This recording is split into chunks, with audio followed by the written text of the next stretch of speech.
Anong breakfast niyo na ngayon? Mapucho, ketchup, gohang.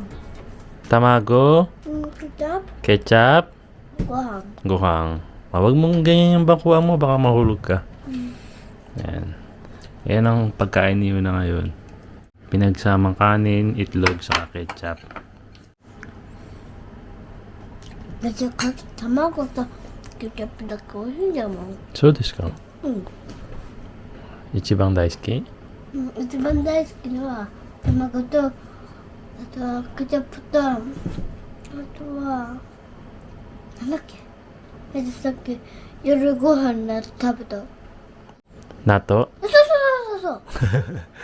納豆。ね。じゃあいっぱい食べてね。Si Papa naman, 焼きそば。 garlic cheese cup noodles. Noodles. あ、大丈夫。焼きそばじゃない。カップヌードルス。え、スープ入ってる。ヌードルスないじゃん、でも。うん。あるじゃん、ほら。 Kain na tayo. Tayo tayo.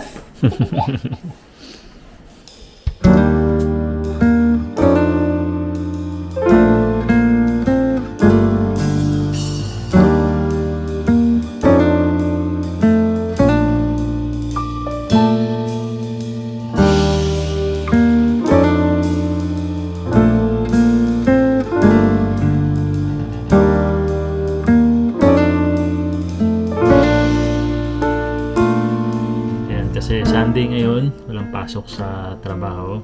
Nasa bahay lang muna kami. Wala kaming mga plano ngayon na gustong puntahan o gagawin. Wala tayong schedule ngayon. So, ayan, magkakape lang muna ako. And after itong pagkakape ko, magluluto tayo ng taho. Ito, first time kong magluluto naman ng taho na, ayan, panood ko lang sa YouTube na pwedeng palang kumain ng tao o magluto ng tao dito gamit itong mga to, itong tofu na to. Tapos naalala nyo last time nung pumunta tayo ng Brazil store, bumili ako ng tapioca, yung sago, tapos bumili na rin ako ng brown sugar. Ganito lang yung brown sugar yung nabili ko, medyo light lang, parang segunda ba ang tawag doon. Wala yung medyo maitim-itim na brown sugar talaga.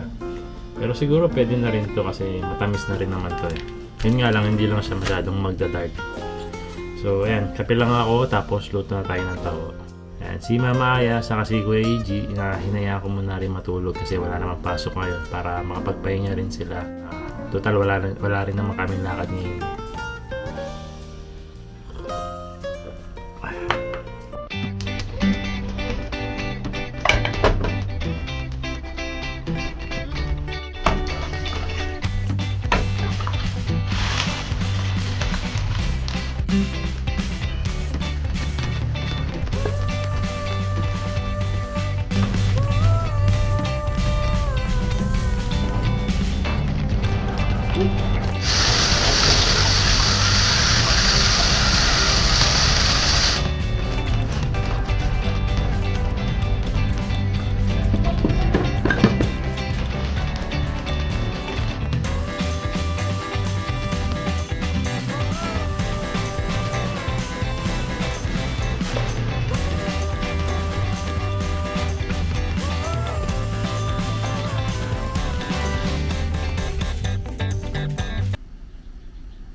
So ito na yung arnibal natin, tapos meron na rin tayong sago. Tapos ito naman yung sa taho natin. So kailangan lang natin siyang iinit, tapos gawa na tayo ng taho. So bago natin ipatikim sa kanila yung taho natin, tikman muna natin kung pasado. So ito na yung tofu. Init muna natin siya sa oven, sa range. Okay.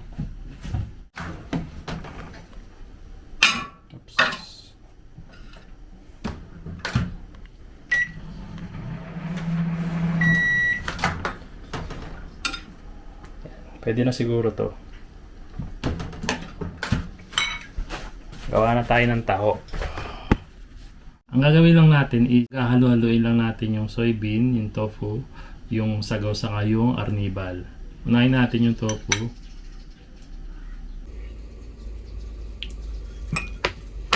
Yan ang sago. Yan ang karnibal.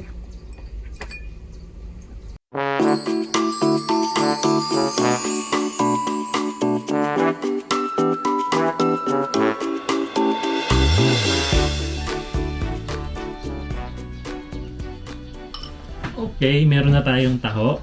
Ayan, ito yung itsura ng taho. Siyempre, para malaman natin yung lasa, tikman na natin.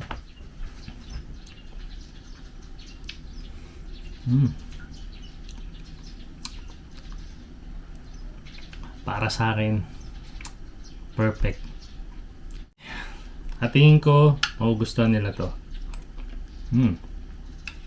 Tahong-taho talaga. Tamang-tama yung tamis lang. So, ubusin ko lang to, tapos patikimin ko na sila kung anong sa tingin nila magiging reaction nila rito. Tingnan natin. So, dahil gising na si Kuya EG saka si Yuna nandito na rin, sila naman yung magta-try ng taho. No? So, init muna natin to.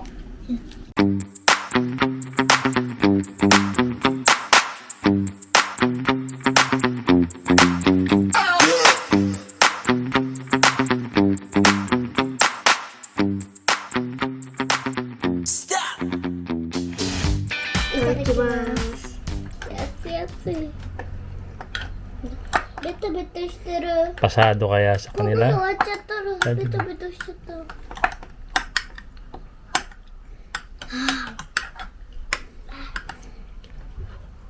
りあえずこれ食べてみる。 Masarap? 美味しい。 Gusto? Oh, thumbs up. Sama lang po yung tamis niya. Tama lang yung tamis. Opo. Yuna changwa? Tama lang yung tamis.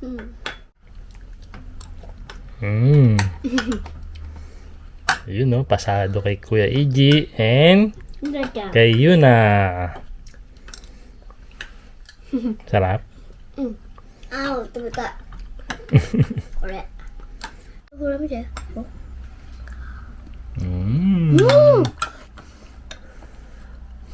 Sarap. これが美味しい。 So mamaya naman si Mama Aya yung patitikimin natin ng taho. Oh, simot yung kay Kuya. やば。 Simot, これも sarap. 落ちた。 Si Aya naman yung titikim nung taho natin.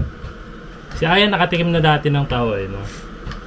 Pero tignan natin kung papasa sa kanya yung lasa ng taho na nagawa natin ngayon. Ala JP. Taho ala JP.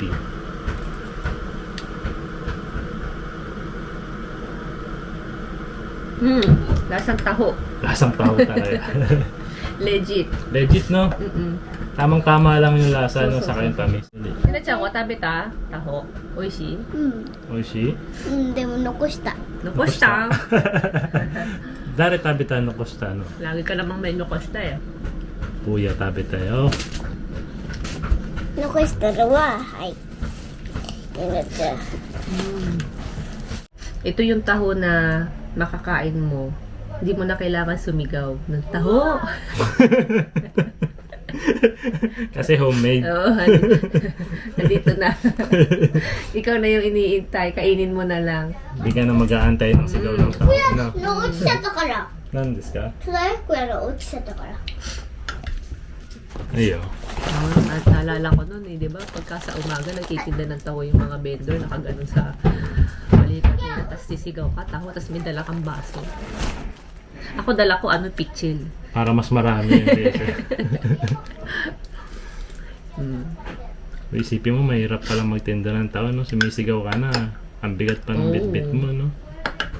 Kaya, nakaka-proud yung mga nagtitinda ng tao. Lahat ng yung mga vendors, no? Ano sila sa araw, babad. Babad, no? Yeah. Tapos magkano lang din ang kinikita, no? Mahal bang kinakita ng gano'n? Siguro Pero below may- minimum lang din yung kinikita Pero may nila. kilala ako sa Quezon sa amin, yung taho vendor, may kaya siya, mayaman. Baka libangan lang niya yung pagtitinda ng tao talaga. Bilis Magkano- nakakalahati ka agad ah. Magkano tong ganito? Nung time natin, nung mga Dati, 5 piso, 5 pesos ata ako ako din. nung naabutan ko yan sa Pilipinas. Eh ngayon kaya 10 piso Parang na sila. 20 pesos na Ay, daw. ganun, Oo, ang parang, ganun yun. tama ba? 20 pesos na yung tao sa atin. Mahal na talaga kahit ano.